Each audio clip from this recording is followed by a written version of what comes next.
आप देख रहे हैं अमेज नाउ। नमस्कार, सत्य घटना के नए अंक के साथ मैं सुगंधा। शुरुआत करते हैं आज की मुख्य घटनाओं से। 4 फरवरी से शुरू होने वाली विधानसभा नामांकन प्रक्रिया की तैयारियां हुई पूरी। कलेक्ट्रेट परिसर का कमरा नंबर 24 हुआ खास, सीएम योगी करेंगे नामांकन। समाजसेवी संगठन मानव सेवा संस्थान ने एडीजी गोरखपुर को सौंपा 15 ऑक्सीजन कंटेनर। गीडा थाना क्षेत्र में महिला की हुई हत्या का हुआ खुलासा, असलहे के साथ एक गिरफ्तार। और ठंड और कोहरे का सितम जारी, गोरखपुर से गुजरने वाली सभी ट्रेनें हो रही हैं लेट। और अब सत्य घटना विस्तार। 2022 विधानसभा चुनाव के मद्देनजर गोरखपुर जनपद में 4 फरवरी से शुरू हो रहे नामांकन प्रक्रिया को देखते हुए पुलिस विभाग और जिला प्रशासन पूरी तरह मुस्तैद है। इसी क्रम में आज एडीजी जोन अखिल कुमार ने Gorakhpur club, Nepal club, collectorate परिसर सहित अन्य स्थलों का निरीक्षण कर अपने मातहतों को आवश्यक दिशा निर्देश दिया। इस संदर्भ में एडीजी जोन अखिल कुमार ने बताया कि हम अपनी तैयारियों को परख रहे हैं। कल तो यहाँ लगा देते, तो आदमी यहाँ लगा देते। गोरखपुर में भी 4 तारीख से नामांकन शुरू है और संभावित है कि यहाँ पर माननीय मुख्यमंत्री जी का भी नामांकन हो। तो उस दृष्टिगत रखते हुए सारी तैयारियां हम लोग सुरक्षा व्यवस्था के दृष्टिगत से चेक कर रहे हैं। समस्त ड्यूटियां जो हमारी नामांकन के लिए लगनी है वो लगाई जा रही हैं।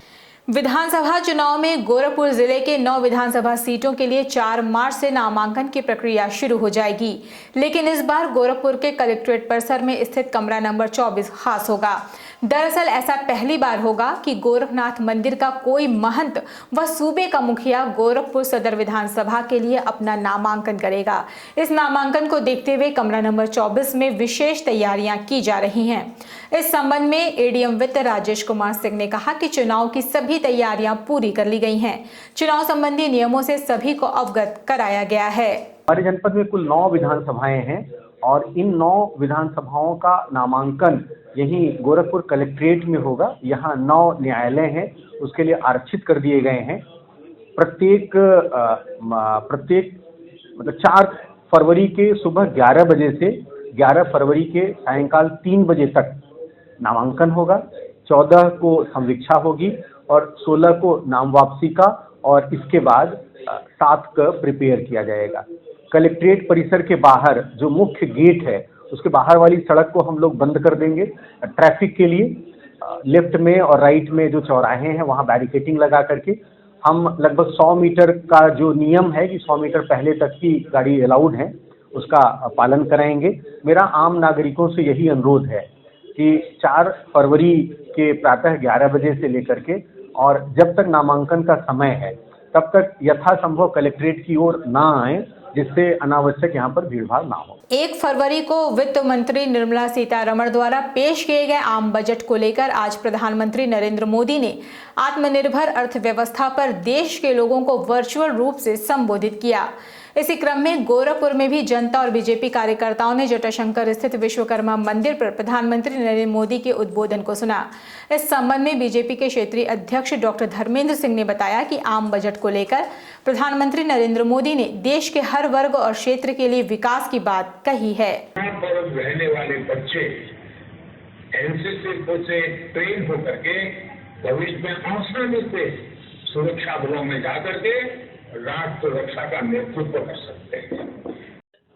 कल हमारे देश की वित्त मंत्री जी ने जो बजट पेश किया है, माननीय प्रधानमंत्री जी आज उसी बजट के बारे में, जो हमारा बजट आत्मनिर्भर भारत का बजट है, उस पर आज पूरे देश की जनता को लाइव के प्रसारण के माध्यम से बोल रहे हैं। भारतीय जनता पार्टी ने भी सभी विधानसभा क्षेत्रों में एलईडी लगा करके और इस प्रकार के आयोजन किए हैं।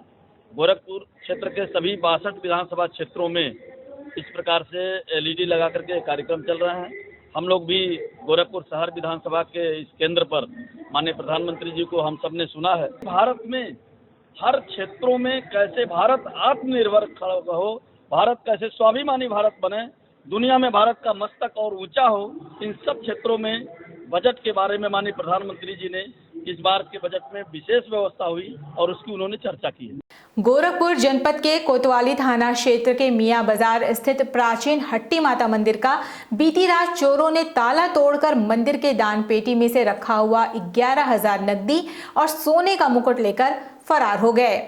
घटना की सूचना पाकर मौके पर पहुंची पुलिस ने आसपास के लोगों से पूछताछ करने के बाद आगे की कार्रवाई शुरू कर दी है।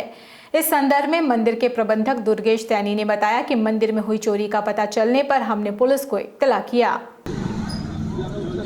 हम अंदर थे, एक खट से आवाज हुआ तो पता नहीं इस दरवाजे का हुआ आवाज कि उस दरवाजे का हुआ। तो हम कहा कौन है, तो बोला नहीं, देखे तो हमारा कुंडी बंद है अंदर से। तो हम क्या करें, हम आ भी नहीं पाते हम वहाँ से। क्या बजे की बात है? अब 2:30-3 बजे लगा वगैरह होगा, मतलब अंदाज बता रहे हैं। अच्छा, गाड़ी नहीं देखे हम। कोहरा हो रहा ज्यादा था उस समय? हाँ कोहरा था। तो आप देख पाए कितने लोग थे या कैसे थे, क्या थे? नहीं देख पाए। कोई आवाज फिर नहीं सुनाई दी? खाली आवाज का बारी आया बस। अच्छा, तो यह ताला लगा हुआ था मंदिर पे, तोड़ा गया? हाँ ताला लगा था गेट पे मंदिर हाँ के? ताला लगा हुआ था, हम ही लगाने वाले हैं। तो ताला तोड़ा गया? हाँ। पिछले कुछ दिनों से पड़ रही ठंड और कोहरे के कारण गोरखपुर रेलवे स्टेशन से होकर गुजरने वाली अधिकतर ट्रेनें लेट चल रही हैं। हाल ये है कि वैशाली एक्सप्रेस हो या फिर सत्याग्रह, लंबी दूरी की ट्रेनें 2 से 3 घंटे की देरी से चल रही हैं, जिसके कारण यात्रियों को इस कड़ाके की ठंड में अधिकतर समय स्टेशन पर ही गुजारना पड़ रहा है। इस संदर्भ में यात्रियों का कहना है कि ट्रेनों के देरी से चलने के कारण वो अपने गंतव्य तक सही समय पर नहीं पहुँच पा रहे हैं। 2 घंटे हो गए, चंडीगढ़ जाना है अम्बाले, काफ़ी टाइम हो गया, अभी तक कोई है नहीं, गाड़ी नहीं है, सारी की सारी गाड़ियाँ लेट आ रही है। नहीं सारी नहीं है, लेकिन कुछ ट्रेनें बहुत सारे लेट है, लेकिन सारे नहीं लेट है, वही लेट है। ज़्यादा ट्रेनें लेट चल हाँ ज़्यादातर के लेट चल रही है कोहरे के कारण। रही है, दिक्कत। समय हमें चला एक छोटे से ब्रेक का, शेष खबरें ब्रेक के बाद। वेलकम टू जया शक्ति इंफ्राकॉन LLP। 5 अलग अलग साइट्स चल रहे हैं गोरखपुर और बस्ती जनपद में। हर प्रोजेक्ट पर पाएं कम दाम में प्लॉट या बनवाएं अपने सपनों का आशियाना। Ayush Golf City, Sunauli Road, Gorakhpur. Ayush Residency, Karjaha, Gorakhpur. Ayush Smart City, Sonbarsa, Gorakhpur. Ayush Global City, Madapar, Gorakhpur. Ayush Green City, Parsa Jafar, Basti. हर प्लॉट की रजिस्ट्री पर मिलेगा सोने का एक सिक्का। नमस्कार, हम जया शक्ति इंफ्राकॉन से। हमारा प्रयास है कि हर आय वर्ग को आवास उपलब्ध कराया जाए। आयुष सिटी का सपना, सबके पास हो घर अपना। ब्रेक के बाद आपका स्वागत है। चलते हैं शेष खबरों की ओर।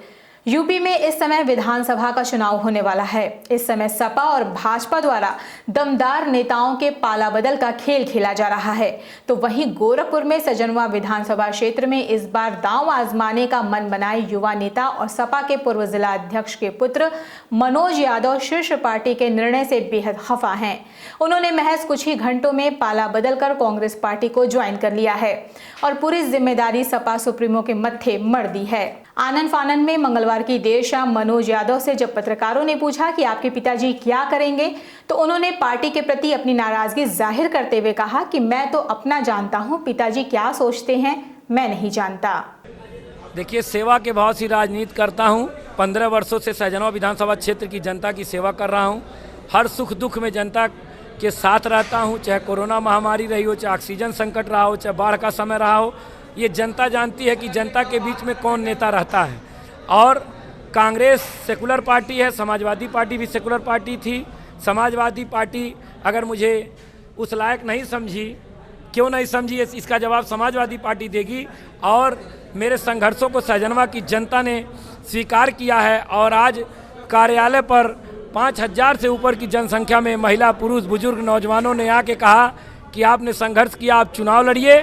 तो मैं चुनाव लड़ने चाहते हैं। आप कांग्रेस रहे हैं, पिताजी आपके जो है सपा में रहे। देखिए, पिताजी अपने बारे में बताएंगे। समाजवादी पार्टी में 48 साल से हैं, तो समाजवादी पार्टी में उनके बेटे के साथ क्या हुआ है पिताजी जानेंगे, पिताजी इसका जवाब देंगे। मैं स्वतंत्र हूं, स्वतंत्र भारत का नागरिक हूं। मैं अपनी राजनीति अपने से करता हूं। मैं समाजवादी पार्टी को कभी कुछ नहीं कहूँगा। बलिया जनपद के फेफना विधानसभा क्षेत्र स्थित पिपरा खुर्द के बाशिंदे इस 12वें विधानसभा चुनाव में अपना वोट नहीं डाल पाएंगे, क्योंकि वर्ष 2015 में ग्राम पंचायत के परिसीमन में मतदाता सूची से इस गांव के सभी वोटरों का नाम कटने के बाद आज तक इनका नाम मतदाता सूची में दर्ज नहीं हो पाया। प्राप्त जानकारी के मुताबिक 2015 से पूर्व ये गांव छतवा ग्राम सभा का हिस्सा था। 2015 में पंचायत चुनाव के परिसीमन में ये गांव ग्राम सभा अमडरिया से जुड़ गया, तो यहाँ के ग्रामीण अमडरिया गांव के पंचायत चुनाव में मतदान किया। लेकिन पुनः 2017 में विधानसभा का चुनाव हुआ तो पूरे गांव के मतदाताओं का नाम न तो अमडरिया गांव के मतदाता सूची में मिला, न ही छतवा ग्राम सभा के मतदाता सूची में मिला। हालांकि ग्रामीणों ने मतदाता सूची में नाम चढ़ाने के लिए कई बार BLO निर्वाचन कार्यालय पर फॉर्म जमा किया था, लेकिन नाम दर्ज नहीं हो पाया। ऐसे में सन 2019 के लोकसभा चुनाव और 2021 के पंचायत चुनाव में अमडरिया पंचायत निर्वाचन मतदाता सूची में भी नाम गायब होने से वोट देने से वंचित होना पड़ेगा। सर, हमारा समस्या है कि हम लोग लोकसभा विधानसभा का चुनाव 2017 और 2019 में नहीं दिए थे, और हम लोग चाहते हैं कि इस बार भी चुनाव वोट दें, तो नहीं दे पा रहे हैं। और नाम नहीं चढ़ा है, हम लोग का पूरा नाम काट दिया गया है 2015 से ही, और 17 में भी नहीं दिए थे, 19 में भी नहीं दे पा रहे हैं। क्यों नहीं दे पा रहे हैं, क्या वजह है? सर, वजह तो BLO का ही है, और जाते हैं वोटर लिस्ट में नाम चढ़वाने के लिए तो कोई सुनाई नहीं हो पाता है। मामला ये है कि पहले हम लोगों का ग्राम सभा छतवा में था और न्याय पंचायत हम लोगों का अमडरिया है, जिसमें विधानसभा का चुनाव आया उसमें भी हम लोगों को नाम चढ़ाया नहीं गया, काटा गया।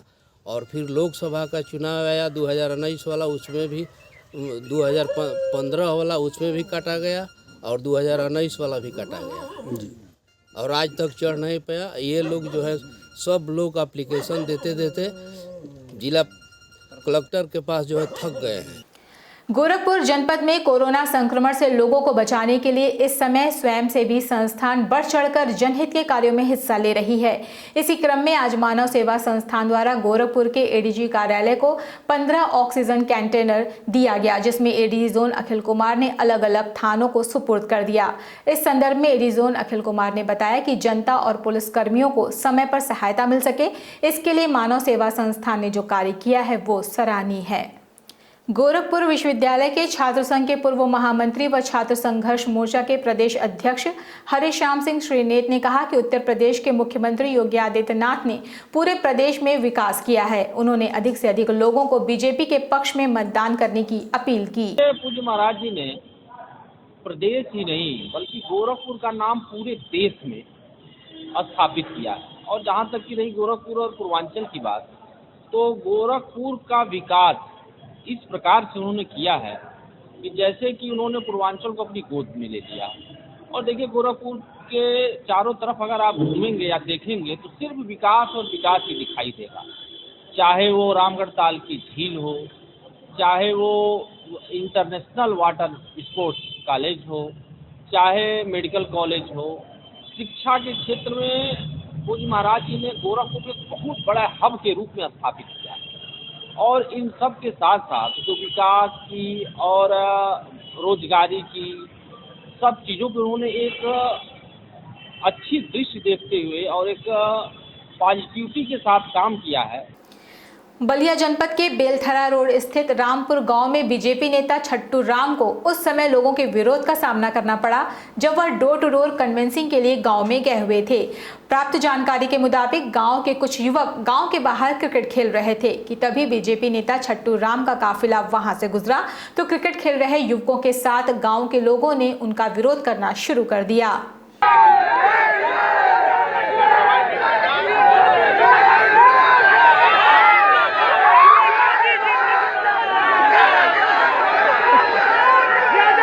आजमगढ़ में प्रधानमंत्री नरेंद्र मोदी की वर्चुअल रैली के मद्देनजर बीजेपी कार्यकर्ताओं द्वारा कोविड-19 और आचार संहिता की जमकर धज्जियां उड़ाई गई। आपको बता दें कि आजमगढ़ के 5 विधानसभा सीटों पर प्रधानमंत्री नरेंद्र मोदी की वर्चुअल रैली की जा रही है। इस दौरान रैली में प्रधानमंत्री के संबोधन को सुनने के लिए आए कार्यकर्ताओं को जमकर कोविड-19 और आचार संहिता की धज्जियां उड़ाते हुए देखा गया।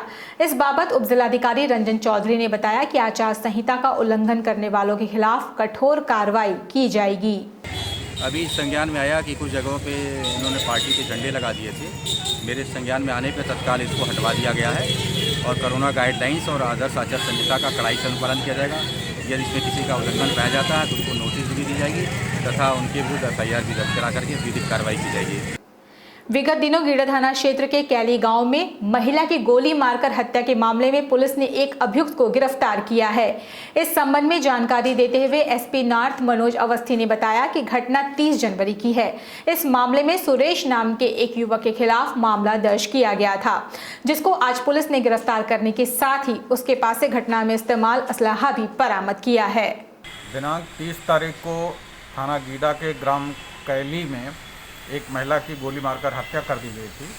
उस संबंध में थाना गीडा पर एक अभियुक्त सुरेश निषाद के विरुद्ध अभियोग पंजीकृत किया गया था। उसमें वरिष्ठ पुलिस अधीक्षक महोदय द्वारा 3 टीमें बनाई गई थी। सर्विलांस व स्वाट टीम के साथ साथ थाना गीडा की टीम इसमें लगी हुई थी। संपूर्ण साक्ष्य संकलन व विवेचनात्मक कार्रवाई के उपरांत आज प्रातः नंदा नगर तिराहे के पास से अभियुक्त सुरेश की गिरफ्तारी की गई।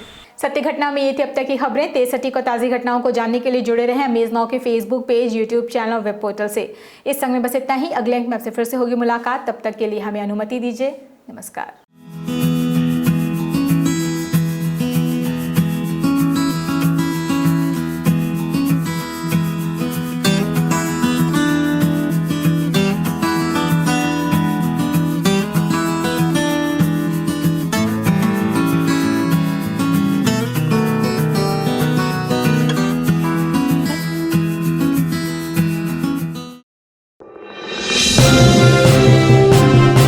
आप देख रहे हैं अमेज नाउ।